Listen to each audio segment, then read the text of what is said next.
My name is Lilly Campbell. I'm an assistant professor of English here at Marquette. Sometimes early on in my classes, I like to ask my students what they wanted to be when they were grown-ups, when they were little kids. And I always say, I wanted to be a writer and I wanted to be a teacher. So I got pretty close. I teach writing. I get to write a lot as my job. And given that those were the two things I really loved as a kid, that I was like the Harriet the Spy kid running around with my notebook, writing everything down.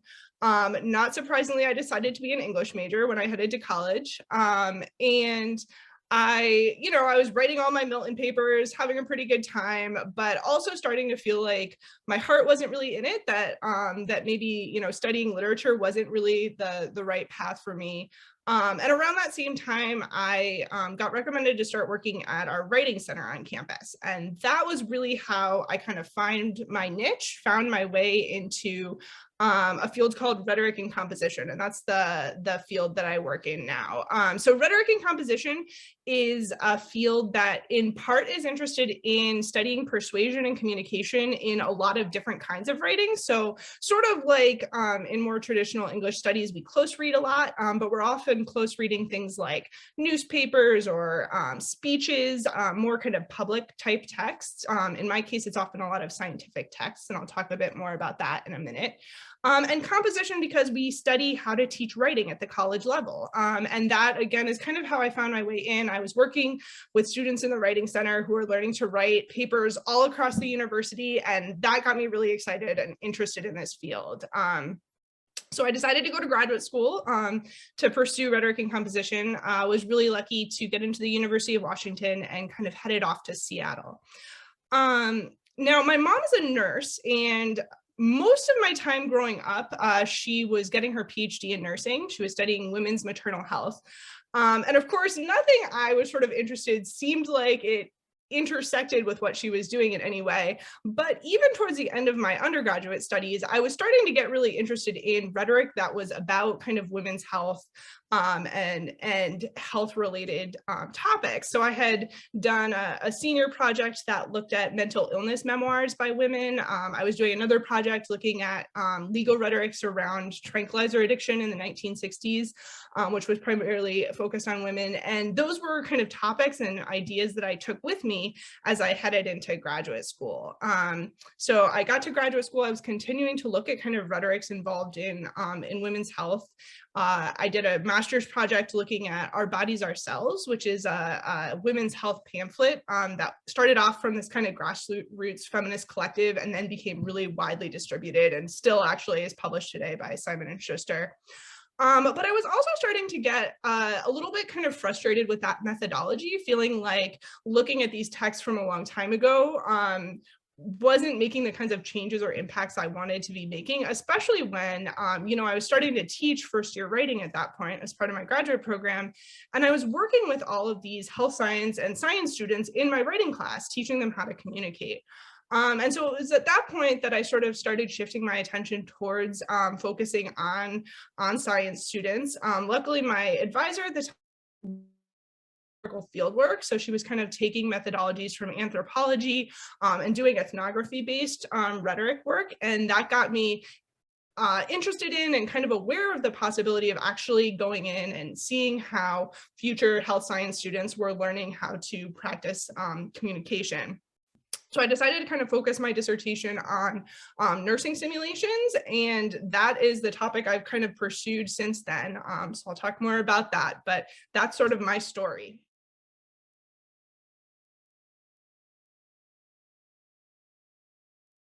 Back up a little bit. First of all, what do I mean when I say simulation? Those of us outside of healthcare aren't always aware of it, but simulation pedagogy is very widespread in nursing. It's widespread in a lot of other health fields. Simulations are typically defined as sequential decision-making classroom events. What that meant in the ones that I was observing was that 2 to 3 nursing students at a time would go in and they'd be into this kind of clinical room that was all decked out. So lots of high-end technical equipment that looked a lot like a hospital room. And they would take care of a high-tech robot that could actually talk. It had a microphone that connected to their instructor, could do all kinds of fancy things like blink and cry and have a heartbeat. And they would take care of that patient for about 20 minutes. While the rest of their class kind of watched, and then they would have a debrief with the full class, and then the next group would come in. And typically over that period, the patient was worsening in their condition. So things were getting more intense, a little more stressful as the simulations progressed. So I spent an academic year kind of following a group of 80 junior year nursing students through several of those different simulations with different kinds of patients. They had an elderly female patient who was post-operative and had twisted an ankle. They had a male patient, young male patient who had been in a car accident and just had surgery on his legs. And then they had an infant with a respiratory infection. And you're probably wondering what an English PhD student was doing sitting in on all of these nursing simulations. You would not be alone there. But thinking back to what got me interested in the field to begin with, I was really curious about how students learn to communicate as they move into different disciplines on campus. You know, even when I was working at the Writing Center, that's what I was really interested in. And this was such a unique context for seeing how students were kind of acquiring communication of nurses. They were speaking a lot to one another and the patient, like a nurse would talk. They were also making a big patient chart on a whiteboard in the simulations where they were documenting their care. And they were talking about what they learned in simulations during those debriefs in between. So they would give each other advice, they would make suggestions about what they could have done differently. And at the same time, I was really interested in thinking about how that communication was intersecting with a lot of the embodied things that were happening during simulations. So, you know, they were practicing giving the robot a shot. They were evaluating pupil dilation. They were palpating his abdomen while they were learning to talk and kind of verbally interact like a nurse. And so, you know, to summarize, I wanted to understand how nurses' embodied learning intersected with their kind of verbal and written learning in those simulation contexts. And that's really a question, even kind of outside of simulations, when I've moved into other kinds of research, I've kept that focus. How do students acquire this kind of embodied learning alongside that written or verbal kind of communication learning that's happening? That's the story that I'm interested in kind of understanding and telling.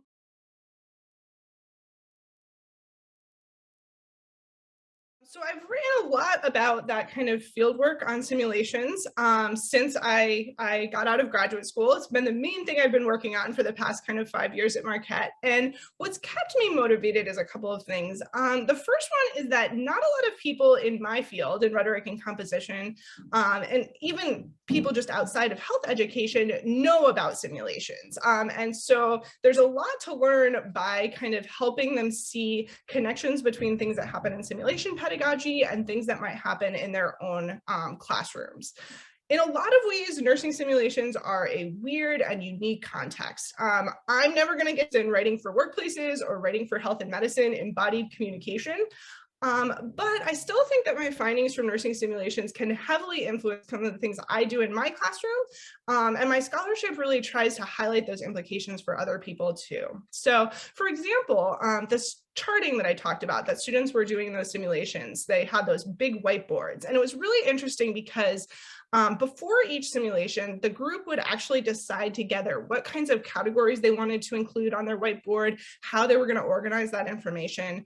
And to do that, they would draw on something that in my field, we often call prior genre knowledge. So that's basically their experiences with kind of writing that looked similar to that. So that would be patient charts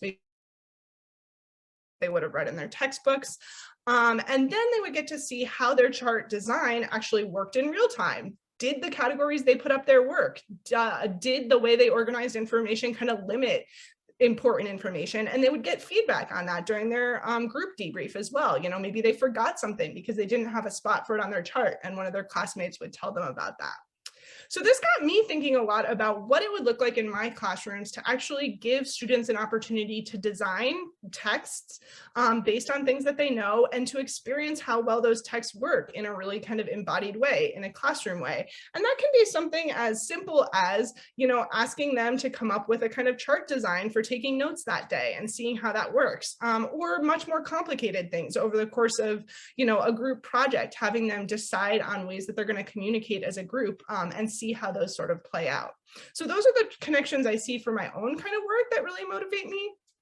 At the same time, I also think that this research has implications for those who are teaching in the health professions. So many nursing professors, for example, don't actually think about the fact that they're teaching writing and communication when they're doing simulations. They're often a lot more focused on acquisition of technical skills. So, are students inserting a catheter right in this simulation? But in addition to highlighting simulations as a space to teach writing, I also try to emphasize various lessons that students are acquiring about kind of culture and gender in these contexts. So one of the things that I noticed was that often, in order to help students think about how they might orient to difference in care, instructors would sort of lean into stereotypes when they were performing the patient role. So for example, when they were pretending to be that older woman in the first simulation, they would often, make requests about modesty, suggest that she would want to be more covered maybe than an average patient.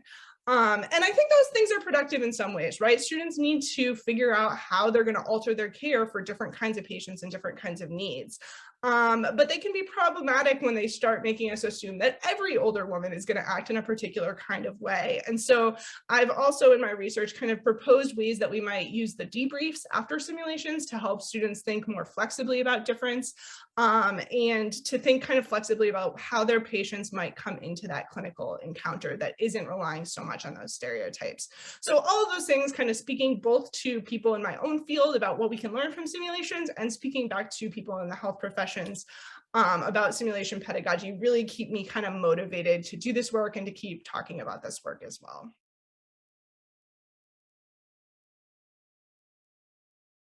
Like I've said, simulations are a pretty niche and unique context. And so really my next steps are focused on kind of bringing this context and the research I've done initially into conversation with several others in a book project that's focused on rhetorical body work in health provider education. So I'll back up for a second there. So body work is a concept that comes from sociology. It's focused on intersections between bodily labor, so both physical, kind of how you move, and emotional, performing certain kinds of emotions on the job, and economic systems. And by adding rhetorical to that, I'm also adding an emphasis on kind of verbal and written communication. Again, going back to that point about how does learning to write, learning to communicate intersect with these kind of bodily performances. Body work is highly gendered, and this is talked about a lot in sociology, in that it's often relegated to the poorest and most vulnerable populations, often women of color. So think, for example, just of a hospital context. Who has the most physical contact with the patient's body, with products from the body? It's certainly not the often white, often male doctors. They might spend less than 5 minutes a day kind of actual and physically contact with their patients. The predominantly female nurses will have more bodily contact, so they'll be checking vital signs every few hours. But the person with the most bodily contact is likely a certified nursing assistant, often a woman of color, whose primary role is to physically clean and care for the patient body. And we can see how that kind of hierarchy of prestige based on bodily contact translates into a lot of other fields as well. So if you think about what identities your nail technician has or your masseuse has, chances are female, and often women of color as well. And so part of allocating professional prestige often includes kind of this emphasis on scientific expertise, on knowledge, and a limiting of bodily contact. And we see that just in the way that prestige plays out in kind of a hospital, right? Okay, so my book project then is hoping to look at how students are trained in body work in clinical nursing simulations. I'll go back to kind of that dissertation research, as well as physical therapy labs, which I spent some time in on Marquette's campus over the summer, and a virtual intensive care unit that I've been working with as part of an NSF grant at Froedtert Hospital. So in all of those contexts, I'm really interested in thinking about intersections between physical kind of body to body contact and technology. So we've got, the robots in the nursing simulations, in the PT labs, there's a lot of really kind of high tech tools and gear. And in that virtual intensive care unit, everything has been moved to this kind of virtual context. And I'm also really interested in thinking about intersections between different student identities and different patient identities. So for example, in the virtual intensive care unit, I'm looking at certified nurses assistants who are acting as telemonitors. They're watching 6 or 7 high need patients on a screen. And in the past, they would have actually been physically present with just one of those patients in a room. So I'm really curious about how moving that kind of embodied role that would have relied a lot on physical patient presence into a virtual realm changes what those CNAs do, both for better and worse. I'm interested, because I'm sort of so focused on pedagogy and the kinds of training they receive, to move into that virtual context.